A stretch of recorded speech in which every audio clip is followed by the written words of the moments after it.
우리는 7번에 걸쳐서 AD 4세기경 그레고리 대제부터 시작되어져 전해져 왔던 7가지 치명적인 죄에 대해서 살펴보았습니다.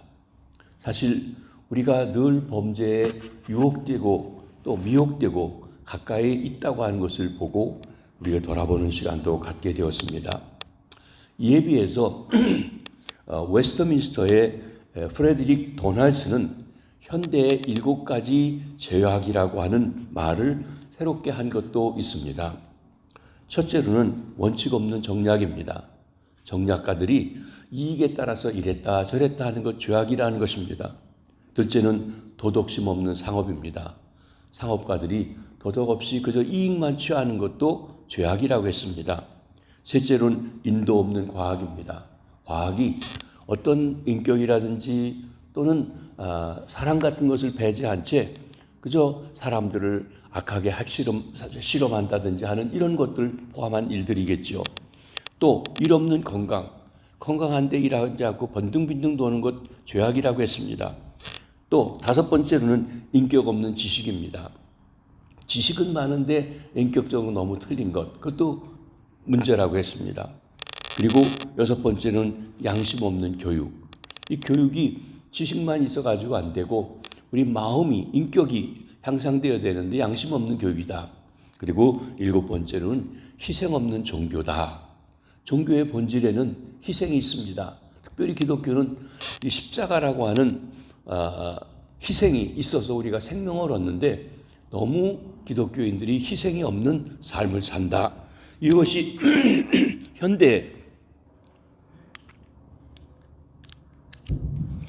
이것이 현대의 7가지 죄악이라고 말씀했던 것입니다. 그 죄가 무엇이고 또 어떠하든지 간에 용서받고 새로워지는 것 크나큰 축복이라고 말할 수 있을 것입니다. 세상이 사람에게 주는 행복이 여러 가지가 있겠지만 사람이 받을 수 있는 최대의 축복은 저는 죄와 허물을 용서받는 것이라고 생각합니다. 종교의 문제는 인간의 죄를 어떻게 처리하느냐 하는 것에 있다고 할 것입니다.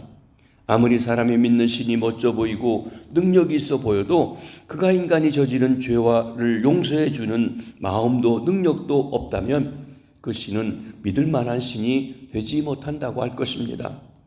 동시에 사람이 아무리 신앙이 돈독하고 그 종교적 열망이 아름다워도 그 자신이 저지른 죄의 문제를 해결할 수 없다면 그 신앙은 위선이고 종교적 행위는 형식적인 것밖에 되지 아니하는 것입니다.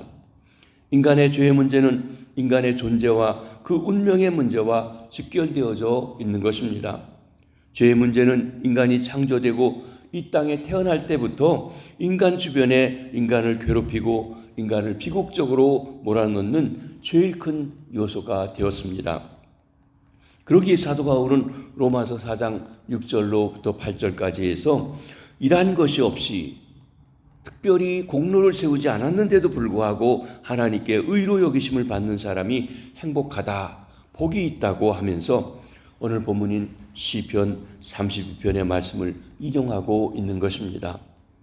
본 시편은 다윗의 저작으로 밧세바와의 범죄 직후에 밧세바의 아내 남편 우리아를 죽인 일로 나단 선지자가 찾아와서 당신이 바로 그 사람이요 하면서 그 죄를 지적받고 책망받게 되자 그가 회개하며 사함받고 지은 회개의 시라고 할 것입니다.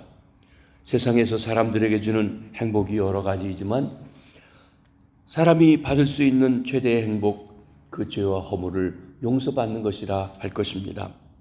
사죄의 은혜를 경험하셨는지요? 우리가 신앙생활하면서 늘 이 은혜에 대해서 하는데 이것은 한 번이 아니라 늘 우리가 묵상하고 또 누려야 할 것이라 할 것입니다. 용서받은 자가 복이 있습니다. 오늘 본문 1절 2절입니다. 허물의 사함을 받고 자신의 죄가 가려진 자는 복이 있도다. 마음에 간사함이 없고 여호와께 정죄당하지 아니한 자는 복이 있도다. 여러분 여기 죄에 대해서 3가지 단어 또 용서에 대해서 3가지 단어로 우리 이것을 설명해 주고 있습니다. 첫 번째로 허물에 사함 받는 자는 복이 있다다. 허물. 여기 페샤라고 하는 히브리 말은 반역한다, 거역한다 하는 뜻을 가지고 있는 단어입니다. 반역이 죄입니다. 거역하는 게 죄입니다. 사람 사함을 받는다라고 하는 이 단어는 어원적인 뜻에 이른다 하면 짐을 옮겨준다 하는 것입니다. 죄를 지어서 무거운 짐이 있는 것을 짐을 벗겨주는 것, 이게 용서라고 하는 것의 표시로 사함을 받는다라고 말씀하고 있습니다. 죄를 하나의 짐으로 보고 하나님이 그 죄짐을 치워버리거나 옮겨주십니다. 이로써 구원받은 자는 더 이상 무거운 죄의 고통을 받지 않게 해주시는 것입니다. 하나님께서 죄짐을 치워주셔서 더 이상 죄의 고통을 받지 않게 된 사람이 복이 있는 사람이라고 하신 것입니다. 두 번째, 죄의 가리움을 받은 자가 복이 있나니 그랬습니다. 죄, 여기서 죄는 하타라고 하는 히브리 말을 사용하고 있는데, 이것은 표적이 있는데 표적을 관역을 향해서 화살을 쏘든지 총을 쏘든지 했는데 그에 못 미치는 것입니다. 넘치는 것입니다. 빗나가는 것을 가리켜 말씀하고 있습니다. 그러니까 여기서 나온 뜻은 뭐냐면 길을 잃는다 또는 진리를 벗어난다라고 하는 뜻을 말하고 있습니다. 하나님이 정해주신 법도의 목표에 이르지 못하는 것이 죄라고 이야기했습니다. 가리움을 받는다고 했습니다. 가리움 받는다, 덮어준다, 커버한다라고 하는 뜻이죠. 우리도 종종 씁니다. 누가 허물이 있으면 야 그냥 덮어 합니다. 그 덮어준다는 말이 여기 하나님께서 가리운다라고 그렇게 표현해 주신 것입니다. 인간의 죄가 가리워져서 더 이상 하나님께 보이지 않게 된다는 것입니다. 근데 하나님은 우리의 마음속 깊은 곳까지 보시기 때문에 나는 가리웠다고 해도 하나님을 가리는 것이 어렵습니다. 그런데 하나님께서 없는 것으로 보시고 또 안 봐주신다고 하는 거예요. 가리워 주신다는 것입니다. 그 죄가 가리워졌으므로 그 죄가 존재하지도 않았던 것처럼 여겨지게 된 사람, 그 사람이 복이 있는 사람이라고 한 것입니다. 셋째로 정죄당하지 않는 자가 복이 있다라고 말씀하셨습니다. 여기 죄라고 하는 이 말은 아운이라고 하는 히브리 단어를 사용하고 있는데 왜곡된 것이라고 하는 뜻을 가지고 있습니다. 하나님의 뜻에 순종하지 않는 태도, 하나님의 뜻을 존중하지 않는 것, 이것이 죄입니다. 하나님께서 엘리 제사장의 집에 홈리와 비누하스에게 뭐라고 합니까? 나를 존중하는 자를 나도 존중하고 나를 멸시하는 자를 나도 멸시하겠다고 합니다. 하나님을 멸시하는 것, 그것이 바로 여기 아운이라고 하는 말에 해당하는 죄라고 말씀할 수 있을 것입니다. 정죄당한다라고 하는 어원적인 뜻에서 하나님의 탓으로 돌린다, 전가하다 하는 뜻입니다. 하나님께서 죄에 대한 책임을 일체 전가하지 않는 자가 복이 있다고 했습니다. 하나님께서 이렇게 우리 죄들에 대해서 지워주시고 덮어주시고 또 정죄하지 않는 그런 것이 용서라고 한 것입니다. 우리는 이 사죄에 관련해서 새 용어들을 통해서 하나님의 사죄가 너무나도 실제적으로 완전한 것임을 우리에게 말해주고 있습니다. 하지만 죄인이 이러한 사죄의 은총을 받기 위해서 최소한 한 가지는 꼭 반드시 해야 할 요소가 있다고 하는 것입니다. 하나님이 일방적으로 하는 게 아니라 내가 의지적으로 주님 앞에 해야 될 일이 있습니다. 그것은 뭐냐면 마음에 간사함이 없고 라고 하는 구절에 잘 표현되고 있습니다. 무슨 말입니까? 마음에 간사함이 없는 자가 복이 있다고 했습니다. 간사하다고 하는 말은 속이는 것입니다. 아주 속임수에 능하고 응기응변에 능하고 간교한 그런 인간의 본성들이 있고 그런 사람들이 있는 것을 봅니다. 그에 비해서 순수한 사람, 진실한 사람, 그것을 우리가 여기 하나님께서 말씀합니다. 이는 완전한 사죄의 은총을 받기 위해서 인간이 자신의 죄를 하나도 숨기지 않고 변명하지 않고 있는 그대로 하나님 앞에 고백해야 된다고 하는 사실을 말씀합니다. 속임없이 하나님 앞에 죄를 고백하여 사죄의 은총을 받는 자가 복이 있다고 말씀하신 것입니다. 죄를 짓고 회개하지 않을 때 고통스럽고 힘이 듭니다. 3절 4절입니다. 내가 입을 열지 아니할 때 종일 신음함으로 내 뼈가 쇠하였도다. 주의 손이 주야로 나를 누르시오니 내 진액이 빠져서 여름 가뭄에 마름같이 되었나이다. 종일 신음했다. 신음한다. 이 샤그라고 하는 히브리 말은 으르렁거린다, 고함친다 라고 하는 뜻을 가지고 있습니다. 이는 고함치지 않고는 도저히 견딜 수 없는 다윗의 혹독한 양심적인 고통을 잘 묘사하고 있습니다. 다윗이 당시 왕으로서 그저 이런 남의 아내를 취하고 그 남편을 죽게 하고 그리고 숨겼지만, 그러나 그도 사람이기에 아마 양심적인 고통이 있었을 것입니다. 아닌 척했지만 얼마나 힘들고 어려웠겠습니까? 그 토로해 놓기 전에 그가 속으로 너무 힘들었던 것을 뭐라고 했냐면 속에서 으르렁거리고 있었다. 사자가 속에서 으르렁거리와 같은 고통이 있었다고 했습니다. 게다가 그 신음이 종일 계속됐다고 그랬어요. 그의 양심의 고통이 끊임없이 이루 말할 수 없이 힘들었음을 보여줍니다. 죄에 대해서 양심의 고통이 있는 사람은 그나마 낫습니다. 어떤 사람은 그 고통도 없이 지내고 뻔뻔한 사람들이 얼마나 많은지요. 양심의 고통은 육체적인 질병으로 이어졌습니다. 그래서 그가 고백합니다. 내 뼈가 쇠하였도다. 이는 죄로 인해서 하나님의 진노로 인한 육체적인 질병이 몸이 매우 약해졌음을 말해주고 있습니다. 잠언 3장 7절로 8절에도 이 죄와 관계돼서 뼈가 상한다라고 하는 말씀이 나오는 것이 있는데, 스스로 지혜롭게 여기지 말지어다. 여호와를 경외하며 악을 떠날지어다. 이것이 내 몸의 양약이 되며 내 골수를 윤택하게 하리라. 여러분, 사람이 뼈가 튼튼해야 됩니다. 뼈에서 골수가 나오 있는데 골수가 풍성하고 있을 때 사람이 건강하고 힘이 있습니다. 그런데 뼈가 마르면, 골수가 약해지면 몸이 서약하고 약해지는 것이에요.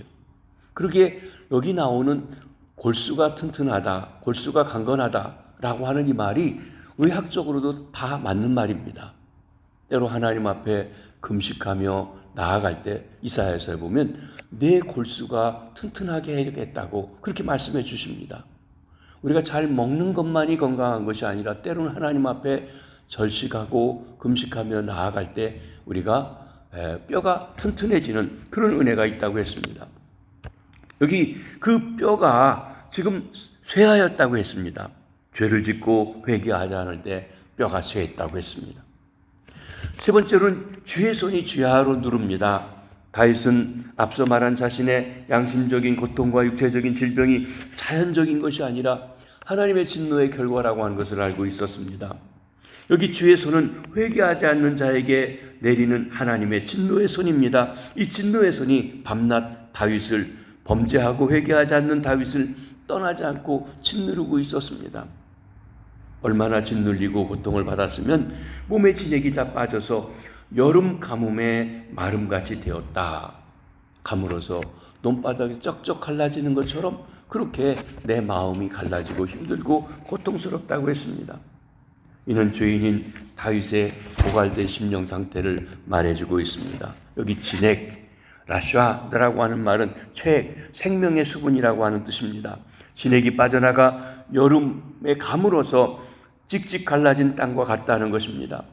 여호와를 경외하며 악을 떠날 때 몸에 양약이 됩니다. 그러나 죄를 짓고 회개하지 않을 때 몸의 진액이 다 빠져나가게 된다고 했습니다. 그런데 자복할 때 사죄를 경험하게 됩니다. 자복할 때 용서를 경험하게 됩니다. 먼저 그가 결심을 했습니다. 내 허물을 여호와께 자복하리라. 잠언 28장 13절에서도 자기의 숨은 죄를 숨기는 자는 형통하지 못하나 죄를 자복하고 버리는 자는 불쌍히 여김을 받으리라. 견딜 수 없는 양심적인 고통과 육체적인 질병 그리고 심령의 고갈 상태로 인해 다윗은 자복하기로 결단을 했습니다. 이 자복하기로 결단하게 된 것 중에 하나가 나단 선지자를 보내서 하나님이 그 죄를 책망했을 때 그때 그는 용기를 내서 회개하게 되었던 것입니다. 자복할 때 하나님께 불쌍히 여김을 받습니다. 어느 주석가는 이 자복하는 것, 자백하는 것은 댐의 수문을 여는 것과 같다라고 표현을 했습니다. 무슨 말입니까? 자백하지 않을 때 마치 수만 톤의 물이 밀려들어서 댐을 압박하는 그 압박감이 있는데, 자복을 하게 되면 수문을 열어서 그 압박에서부터 해방되어진다고 표현하고 있는 것입니다. 성도 여러분, 죄를 용서받기 위해서 먼저 하나님께 자복하시기를 바랍니다. 그 자복하는 것이 어떻게 하는 것입니까? 내 죄악을 숨기지 아니하였더니 말합니다. 자복한다, 컨페스한다. 첫째로는 죄를 아뢰는 것입니다. 그리고 숨기지 아니하는 것입니다. 이사야서에 이런 말씀이 있습니다. 여호와께서 말씀하시되 오라 우리가 서로 변론하자. 너희의 죄가 주홍 같을지라도 눈같이 희어질 것이요 진홍같이 붉을지라도 양털같이 희게 되리라. 자복한다. 내 죄에 대해서 하나님과 따지는 것입니다. 내어놓고 잘못된 것을 다 얘기하는 것입니다. 변명하는 것이 아니라 내 마음의 깊은 곳까지 그렇게 하게 된 숨은 동기까지도 내어놓고 잘못된 것을 아뢰는 것, 이게 하나님과 변론하는 것이에요. 사실 사람하고 내 죄에 대해서 얘기하고 숨은 얘기를 하게 되면 이 사람들은요, 듣고 그것을 자꾸 옮겨요. 그리고 엉뚱하게 사실과 다르게 보태서 옮기고 또 나쁘게 해서 옮깁니다. 그런데 하나님께서는 우리가 자복했을 때 마치 아무것도 안 들으신 것처럼, 아니 없는 것처럼 여겨주신다는 겁니다. 놀라운 일이죠. 그렇습니다. 마치 탕자가 회개하고 돌아왔을 때 아버지가 두 팔을 벌려 맞아주시고 전의 것을 다 잊어버려 주시고 새 옷을 입히고 신발을 신기고 가락지를 끼워서 그의 신분을 회복시켜 주시듯이 그렇게 맞아주시는 것입니다. 요한일서 1장 9절에도 신약에 와서도 같은 비슷한 말씀이 있습니다. 만일 우리가 우리 죄를 자백하면 그는 미쁘시고 의로우사 우리 죄를 사하시며 우리의 모든 불의에서 깨끗하게 하실 것이요. 우리가 자백하면, 이 자백한다라고 하는 말이 헬라 말로는 호모 로게오라는 말인데, 호모는 똑같이, 로게오는 말한다. 똑같이 말하는 거예요. 하나님 앞에 내가 지은 것에 대한 모든 잘못을 그대로 아뢰어서 나가는 일을 말씀합니다. 그러면 모든 불의에서, 더러움에서 깨끗하게 해주신다, 씻어주신다, 맑게 해주신다. 성경에는 죄를 용서해 주시는 것에 대해서 다른 말로 표현한 것이 있습니다. 죄를 등 뒤에 던져서 동이 서에서 먼 것처럼 멀리 옮겨주신다고 표현하기도 했습니다. 또 죄를 등 뒤에 던져서 기억도 아니하신다고도 했습니다. 바닷속에 빠쳐서 깊이 던져버리시겠다. 가끔 어떤 범죄하는 사람들이 시체를 바닷속에 던져서 숨겨놓았다고 생각하는데, 하나님께서 우리 죄를 바닷속에 던지신다. 아침 안개가 헤쳐버리듯이 그렇게 헤치시겠다고 하셨습니다. 기억도 하지 아니하신다고 하신 것입니다. 철저한 죄의 자박에 즉각적인 하나님의 죄의 용서가 있고 그 용서를 받은 자가 복이 있다고 말씀하는 것입니다. 사랑하는 성도 여러분, 사죄의 은총을 경험하시기 원하십니까? 기도해야 합니다. 여기 6절과 7절에 보십니다. 이로 말미암아 모든 경건한 자는 주를 만난 기회를 얻어 주께 기도할지라. 진실로 홍수가 범람할지라도 그에게 미치지 못하리니 이는 주는 나의 은신처이오니 환난에서 나를 보호하시고 구원의 노래로 나를 들으시리이다. 우리 기도의 대상은 은신처 되시는 하나님입니다. 하이딩 플레이스, 숨을 곳이 되신다고 했습니다. 다윗은 하나님을 나의 은신처라고 고백합니다.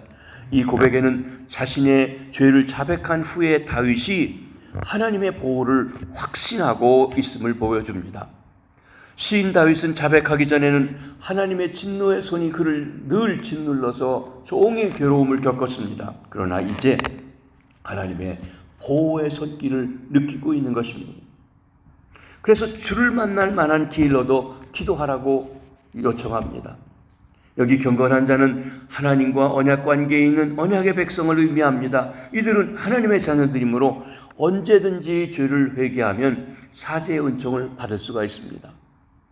여러분, 집을 나간 탕자가 언제 돌아오면 됩니까? 자기가 결심해서 가기만 하면 돼요. 아버지는 언제나 돌아올까 기다리고 있습니다. 아버지가 먼저 찾아 나서지는 않으셨던 것 같아요. 그러나 그가 돌아오면 언제고 맞이할 준비하고 기다리고 있다가 맞아주시는 것입니다. 주를 만날 기회는 적당한 때를 말하는데 순간순간 곧 하나님을 반드시 만나야 될 그때마다 기도하고 주 앞에 나가라고 했습니다.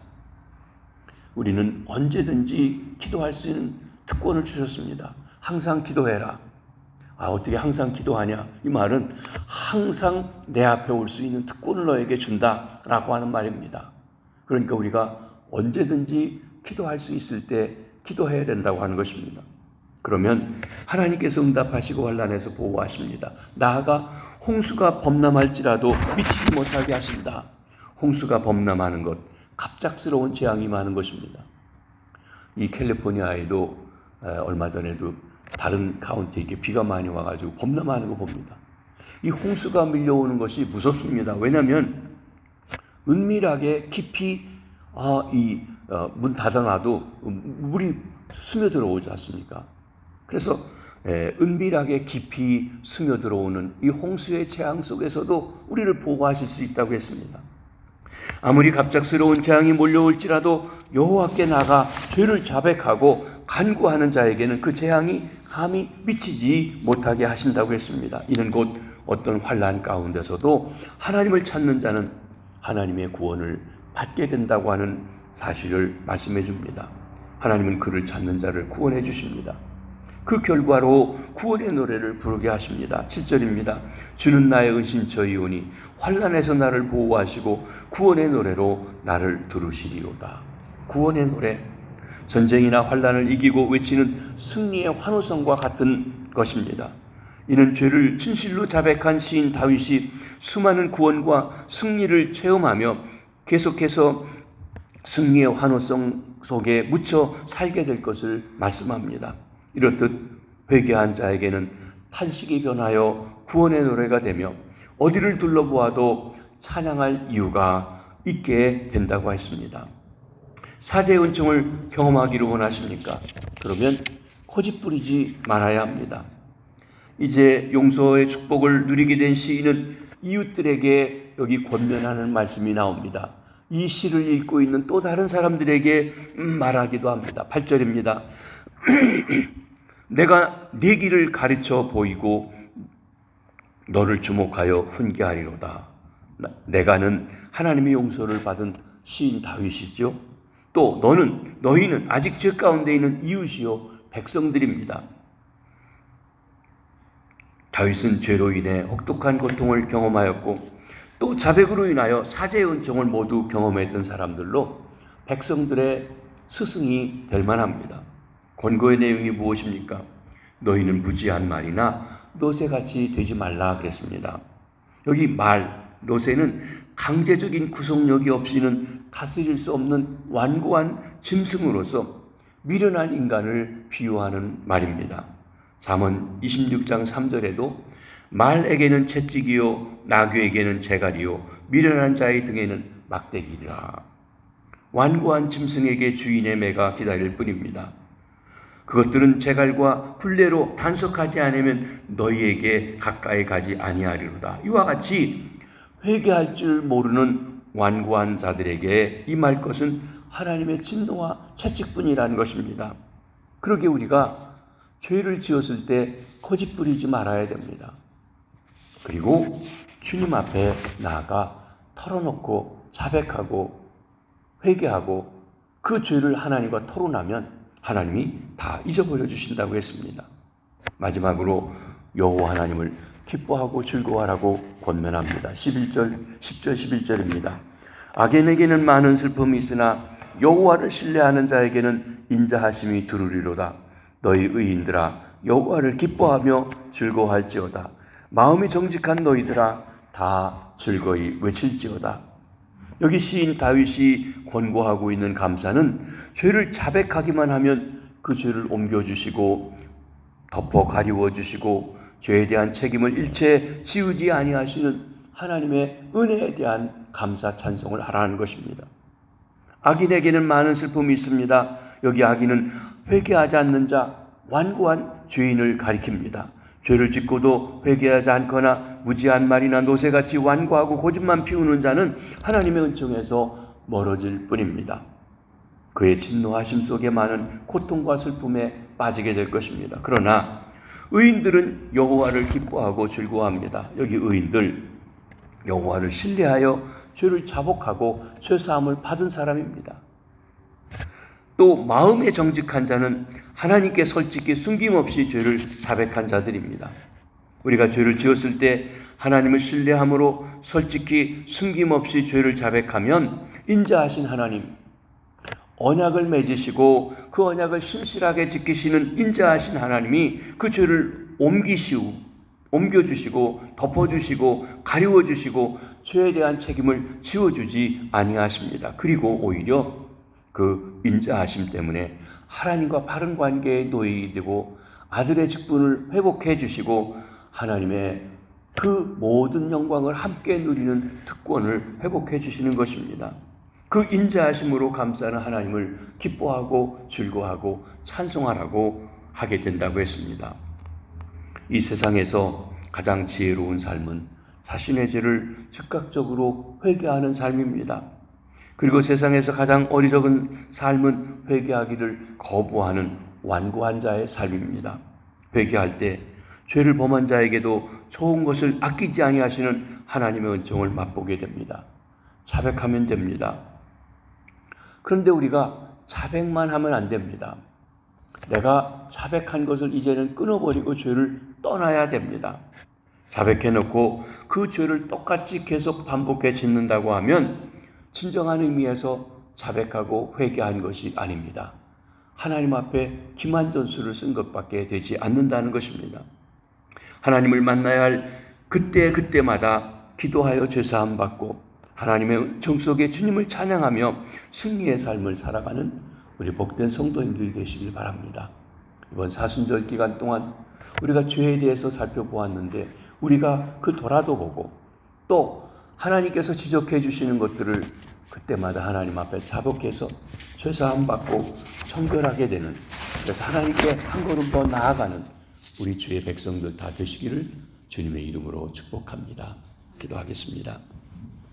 주님, 참으로 우리가 이 세상 살아가면서 연약하여 때로는 미혹을 받아 넘어지고 죄를 짓고 허물을 가지고 살아갈 때 주님께서는 회개하도록 요청하시고 자백할 때 용서해 주시고 지워주시고 짐을 벗겨주시고 내 책임을 묻지 아니하신다고 하셨습니다.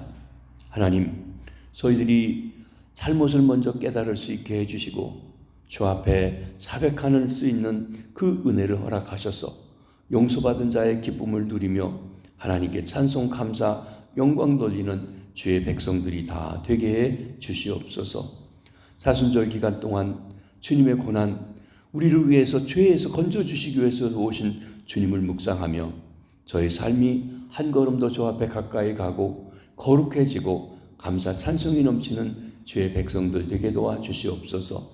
태국 선교와 또 한국에 휴가를 가신 우리 담임 목사님 네 분 모든 사역을 잘 아름답게 마치고 건강히 돌아올 수 있도록 붙잡아 주시고 우리 성도들 한 분 한 분 일터를 축복하옵소서. 공부하는 자녀들 그 학업을 주께서 축복하시고 저들의 앞날이 하나님을 만나 하나님께서 그들에게 대한 계획을 아름답게 따를 수 있는 은혜를 주시옵소서. 병상에 있는 환우들 주여 긍휼히 여겨주시고 나는 치료하는 여호와라 하신 주의 손길이 같이 하셔서 하나님 치료해 주시고 아버지 하나님이여 새롭게 해주시고 회복해 주시옵소서. 오늘 하루도 주 안에서 승리하는 복된 날 되게 해 주시옵소서. 감사합니다. 축복합니다. 예수님 이름으로 기도하옵나이다. 아멘.